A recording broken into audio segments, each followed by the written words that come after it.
ஒருத்தர் முகத்தை தொங்க போட்டுக்கிட்டு ஒரு மாதிரியாக வந்தார். என்ன விஷயம்னு விசாரித்தேன். என்னுடைய நண்பன் ஒருத்தங்கிட்ட கருத்து வேறுபாடு, இனிமேல் நமக்குள்ளே எந்த சம்மந்தமும் வேணாம்னு நட்பை முறிச்சிட்டு வந்துட்டேன்னா.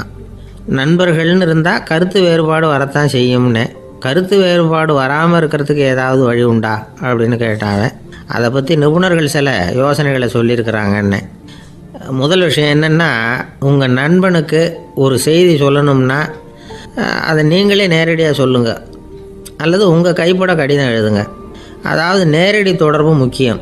அதை விட்டுட்டு இன்னொருத்தர் மூலமாக நண்பர்களுக்கு செய்தி அனுப்புனா நீங்கள் சொல்கிற செய்தி அப்படியே போய் சேராது, அது சேதமாயிடும். கூட்டி குறைச்சி சொல்லிவிடுவாங்க, அது குழப்பத்தில் கொண்டாந்து விட்டுரும். இது ஒரு யோசனை.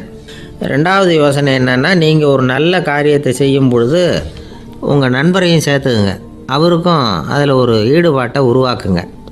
மூணாவது யோசனை, நம்ம பக்கத்தில் இருக்கிற நண்பர் மகிழ்ச்சி அடைகிற மாதிரி ஏதாவது செய்யணும். சின்ன சின்ன செயல்களாக இருந்தாலும் பரவாயில்ல, அவர் நமக்கு எதுவும் செய்யலையே, நாம் எதுக்கு செய்யணும் அப்படின்னு நினச்சிக்கிட்டு இருக்கக்கூடாது. நாலாவது யோசனை என்னென்னா, உங்களுக்கு ஒரு பிரச்சனையா அல்லது உங்கள் நண்பருக்கு ஒரு பிரச்சனையா, எதுவாக இருந்தாலும் 2 பேரும் சேர்ந்து உட்காந்து ஆலோசனை பண்ணுங்கள். நம்ம யோசனையும் கேட்கப்படுதே அப்படிங்கிற நினைப்பே அவருக்கு ஒரு மன நிறைவை உண்டாக்குமா. ஐந்தாவது